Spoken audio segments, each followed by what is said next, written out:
ചെമ്പകം പൂക്കുന്ന താഴ്വരയിൽ ഭാഗം 13. പിറ്റേന്ന് വൈകുന്നേരം ലൈബ്രറിയിൽ മീര എത്തിയപ്പോൾ മുകളിലെ നിലയിൽ കാർത്തിക് രവിചേട്ടനുമായി സംസാരിച്ചു നിൽക്കുന്നു. മീര അവരെ നോക്കി തലയാട്ടിക്കൊണ്ട് ലൈബ്രറിക്കകത്തേക്ക് കയറി. ജനലോരത്തെ തൻ്റെ കസിലേക്ക് മീര നോക്കി. ഏതോ കോളേജ് കുട്ടികൾ തൻ്റെ സ്ഥലം കൈവശപ്പെടുത്തിയിരിക്കുന്നു.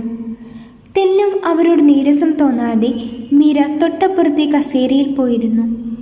മീര തൻ്റെ ബാഗിൽ നിന്ന് ഒരു നോട്ടെടുത്ത് മേശപ്പുറത്ത് വെച്ച് എഴുതാൻ തുടങ്ങി. കുറച്ചു കഴിഞ്ഞതും കാർത്തിക് അവിടേക്ക് വന്നു. കാര്യമായി എന്ത് എഴുതുകയാണെന്ന് തോന്നുന്നു. കാർത്തിക്കിന്റെ ശബ്ദം കേട്ടതും എഴുത്ത് നിർത്തി മീര പിന്നീട് തൻ്റെ മുടി മുന്നിലേക്കിട്ട് കാർത്തിക്കിന് കാണിച്ചു കൊടുത്തുകൊണ്ട്, ഇന്നെൻ്റെ കേശാലങ്കാരം നടത്തിയത് ഇന്നലെ എൻ്റെ സാരിത്തുമ്പിൽ ഒളിപ്പിച്ച ചെമ്പകപ്പൂക്കളാണ്.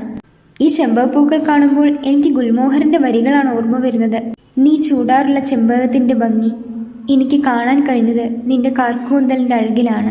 നിന്റെ മുടിയിഴകളുടെ ഭംഗിയിലാണ് ചെമ്പകപ്പൂവിന് പോലും അതിന്റെ ഭംഗി കാണിക്കാനാവുന്നത്. ചെമ്പകഭ്രാന്തി എന്നാണ് അധികവും എനിക്കുള്ള വിശേഷണം. ചില ഇഷ്ടങ്ങൾ ചിലർക്ക് ഭ്രാന്തായും മറ്റു ചിലർക്കത് മനോഹരമായും തോന്നും. മീരയുടെ ഈ ഇഷ്ടം എനിക്ക് മനോഹരമായി മാത്രമേ വിശേഷിപ്പിക്കാൻ കഴിയൂ. നാളത്തേക്ക് വേണ്ടിയുള്ള എൻ്റെ പൂക്കൾ എവിടെ? മീര ചോദിച്ചു. ഇത്രയും മതിയോ മീര എന്ന് ചോദിച്ചുകൊണ്ട് കാർത്തിക് പാന്റിന്റെ 2 പോക്കറ്റിൽ നിന്നും ഒരുപാട് പൂക്കൾ എടുത്ത് മേശപ്പുറത്തേക്കിട്ടു. ചെമ്പകപ്പൂക്കൾ വാരിയെടുത്ത് മുഖത്തോടടുപ്പിച്ച് വെച്ച് മീര ആ പൂക്കളുടെ സുഗന്ധം ആസ്വദിച്ചു. മീര കാർത്തികിനെ നോക്കി മനസ്സ് നിറഞ്ഞൊന്ന് പുഞ്ചിരിച്ചു. എനിക്ക് ഇങ്ങനെ ഒരു സുഹൃത്തുണ്ടെന്ന് അറിഞ്ഞിട്ടോ എന്തോ ഇന്ന് ഹോസ്റ്റലിലെ മരത്തിൽ ധാരാളം പൂക്കൾ വിരിഞ്ഞു. ചെമ്പകപ്പൂ കാണുമ്പോഴേക്കും മീരയാണ് എനിക്കിപ്പോൾ ഓർമ്മ വരുന്നത്. എന്നിട്ട് ശനിയാഴ്ച മീര വരില്ലേ നാടകം കാണാൻ കോളേജിലേക്ക്? കാർത്തിക് ചോദിച്ചു. തീർച്ചയായും വരും, മീര മറുപടി പറഞ്ഞു. ഇന്ന് ഞാൻ നാട്ടിലേക്ക് പോവുകയാണ്, കാർത്തിക് പറഞ്ഞു. തിരിച്ചെന്ന് മടക്കം? 2 ദിവസം കഴിഞ്ഞേ വരൂ. അപ്പോൾ ഡീലർ 2 ദിവസം ലീവിലായിരിക്കുമെന്ന് ചുരുക്കം, മീര പറഞ്ഞത് കേട്ട് കാർത്തിക് ചിരിച്ചുകൊണ്ട്, ഒരു നിമിഷം മീര എൻ്റെ കൂടെ നിന്ന് പുറത്തേക്ക് വരാമോ? മീര മൂളി. എന്തിനായിരിക്കും എന്ന് ചിന്തിച്ചുകൊണ്ട് മീര കാർത്തികിൻ്റെ പിന്നാലെ പോയി. ലൈബ്രറിയുടെ പുറത്ത് നിർത്തിയിരിക്കുന്ന ബൈക്കിനരികിലെത്തിയതും കാർത്തിക് ബൈക്കിൽ നിന്നും ഒരു കവർ എടുത്ത് മീരയ്ക്ക് നൽകി. കവർ വാങ്ങി തുറന്നതും ചെമ്പകത്തിൻ്റെ മണം മയക്കുന്ന സുഗന്ധം മീരയുടെ മൂക്കിലേക്ക് ഇരിച്ചു കയറി. കവർ നിറയെ മഞ്ഞയും വെള്ളയും ചെമ്പകപ്പൂക്കൾ. മീര അത്ഭുതത്തോടെ കാർത്തികിനെ നോക്കി. 2 ദിവസത്തേക്ക് മീരയ്ക്ക് ഇത്രയും പൂക്കൾ മതിയാകുമോ? ഇത്രയും അധികം പൂക്കൾ? മീര അതിശയത്തോടെ ചോദിച്ചു. മറുപടിയായി കാർത്തിക് ചിരിച്ചു. എങ്കിൽ ശരി മീര, തിരിച്ചു വന്നിട്ട് കാണാം എന്ന് പറഞ്ഞ് കാർത്തിക് വണ്ടിയുമായി പോയി. ഒരു വസന്തം തന്നെ കയ്യിൽ കിട്ടിയ പ്രതീതിയുമായി കാർത്തിക് പോകുന്നതും നോക്കി മീര അവിടെ നിന്നു. അന്ന് രാത്രിയിൽ ഒരു ചെറിയ കുപ്പി വെളിച്ചെണ്ണയിലേക്ക് മീര കുറച്ച് ചെമ്പകപ്പൂക്കൾ എടുത്തിടുന്നതിനിടയിൽ, ഇങ്ങനെ ഒരു ഭ്രാന്തുണ്ടോ? ഇതിൻ്റെ കുത്തുന്ന മണം കൊണ്ട് തലവേദന വരില്ലേ എന്ന് പറഞ്ഞുകൊണ്ട് മാധവി അവിടെ നിന്നും എണീറ്റുപോയി. എന്നാൽ എൻ്റെ ചേച്ചി, ഒരു മടുപ്പ് തോന്നുന്നില്ലേ? ഓർമ്മ വെച്ച നാളോട്ട് ഈ മണം തന്നെയല്ലേ എപ്പോഴും ചേച്ചിയെ? മീനു പറഞ്ഞു. ഒരു ലഹരി പോലെയാണ് മീനു ഇതെനിക്ക്. ഓരോ തവണ ഇതിൻ്റെ ഗന്ധം നുകരുന്തോറും ഇതിനോടുള്ള എൻ്റെ ഇഷ്ടം കൂടി വരികയാണ്. കുറച്ച് പൂക്കൾ ഇട്ടതിനു ശേഷം എണ്ണക്കുപ്പി എടുത്ത് മീര ബാത്റൂമിൽ കൊണ്ടുവച്ചു.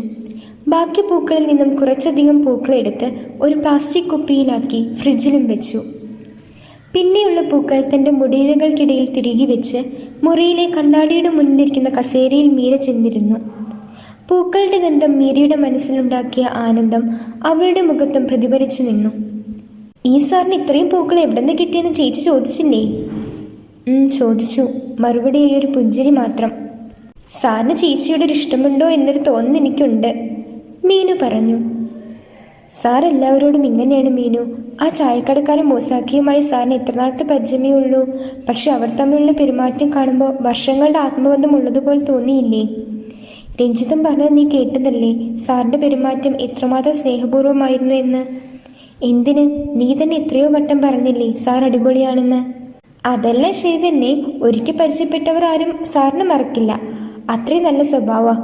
പക്ഷെ ചേച്ചിയോട് സാറിന് എന്തോ ഒരു ഇഷ്ടക്കൂടുതലുണ്ട്, അതുറപ്പാ എന്ന് പറഞ്ഞുകൊണ്ട് മീനു കസേരയിലിരിക്കുന്ന മീരയുടെ പുറകിലൂടെ വന്ന് മീരയുടെ തോളിൽ മുഖം ചേർത്ത് വെച്ച് കണ്ണാടിയിലേക്ക് നോക്കി.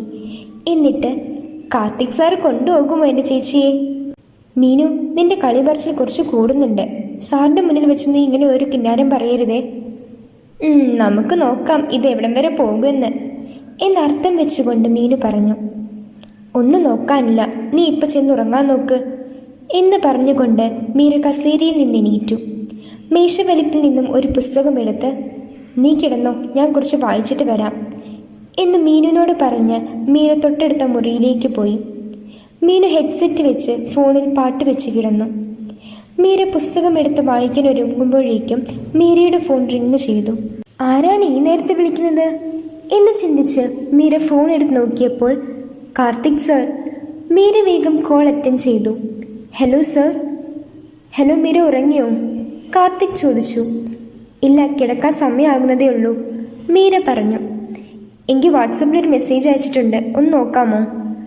ഞാനിപ്പോൾ നോക്കാം എന്ന് പറഞ്ഞ് മീര കോൾ കട്ട് ചെയ്ത് വാട്സപ്പിൽ കാർത്തിക് അയച്ച മെസ്സേജ് നോക്കി. കാർത്തിക് അയച്ച മെസ്സേജ് കണ്ട് മീരയ്ക്ക് ചിരി വന്നു. മീര വേഗം കാർത്തികിനെ തിരിച്ചു വിളിച്ചു. അതെ, സാറാണോ കേരളത്തിൽ ഇതിൻ്റെ ഹോൾസെയിൽ ഡീലർ?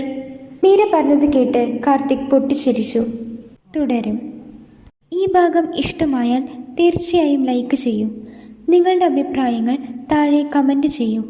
കൂടുതൽ വീഡിയോസിനായി ഈ ചാനൽ സബ്സ്ക്രൈബ് ചെയ്യൂ.